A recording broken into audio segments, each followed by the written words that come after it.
the verse that I just read, Job chapter 1, verse 21, Job says, naked I came from my mother's womb, and naked shall I return.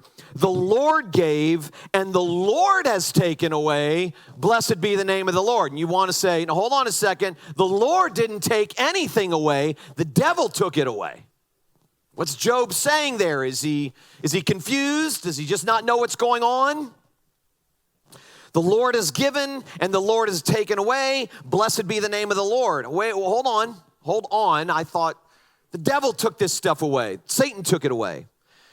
Now, to compound this problem, we have to flip all the way back to Job chapter 42, the end of the book. Job chapter 42, verse 11. It says, well, I'll start in verse 10. And the Lord restored the fortunes of Job when he had prayed for his friends. And the Lord gave Job twice as much as he had before. Then came to him, to Job, all his brothers and sisters and all who had known him before and ate bread with him in his house. And they showed him sympathy and comforted him for all the evil that the Lord brought upon him.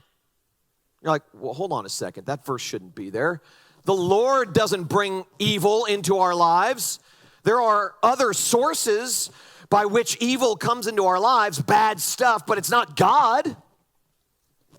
Well, to compound the problem even worse, Lamentations chapter 3, verse 37 and 38. Now, this is just an example, a couple examples of these difficult places in the Bible that seem to indicate that God is the source and the author of trouble, of evil. Lamentations chapter 3, verse 37 and 38. Who has spoken, and it came to pass, unless the Lord has commanded it? In other words, nothing happens outside of God's control. That's what that verse is saying. Is it not, verse 38, is it not from the mouth of the Most High that good and bad come?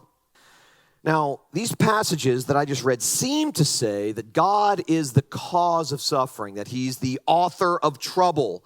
They make it sound like he's in total control, but that he's not good.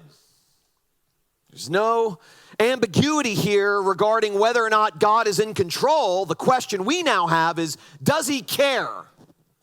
Is he good? If God is in complete control of all things and my life feels the way that it does and the world is the way that it is, then it must mean that he's not good. But the Bible makes it clear that God cannot sin. Okay, so how is it that God can ordain that sin be without himself being guilty of sin? It's a huge theological dilemma, okay? And rather than avoid that stuff, we just look at it for what it is. It seems to be an apparent contradiction. It seems to be that maybe God isn't who we thought he was, or maybe he's not as good as we thought he was, or maybe he's not as in control as we thought he was. I mean, think about this. Could God have stopped sin from entering into this world? Well, of course he could have. I mean, he's God. He can do what he wants. So then why didn't he?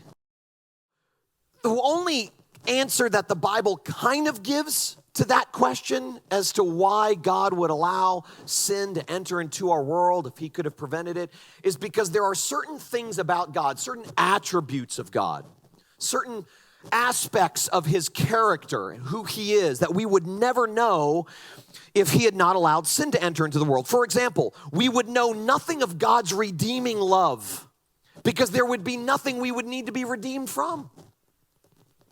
We would know nothing of God's mercy because we wouldn't need it. We would know nothing of God's forgiveness because there would be nothing for him to forgive. Almost everything we know of God, the beauty and the brilliance of his love and his grace and his forgiveness and his mercy, we know those things because he allowed sin to enter into this world.